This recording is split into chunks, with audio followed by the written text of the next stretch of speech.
Hey everyone, want to boost your SSD speed instantly? In this video, I'm going to show you the fastest way to defrag or trim your SSD using just command prompt. So run command prompt as administrator and instantly just type winsat disk -drive and the partition letter C, and that will help you run the Windows assessment tool and show you SSD's read, write and random speed. Super useful info. Now to defrag and trim your SSD, just type this single command: defrag slash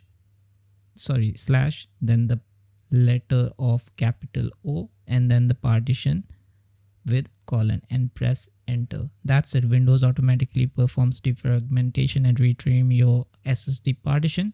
And want to check the improvement, run the assessment command again and see the difference. You can do the same for any other drive, just change the letter like defrag /O, D drive for D, then so on for E, F, G, H, and this simple trick optimizes your SSD performance and makes your PC smoother and faster. I hope you like it. Thanks for watching. I'll see you guys in the next video. Bye bye.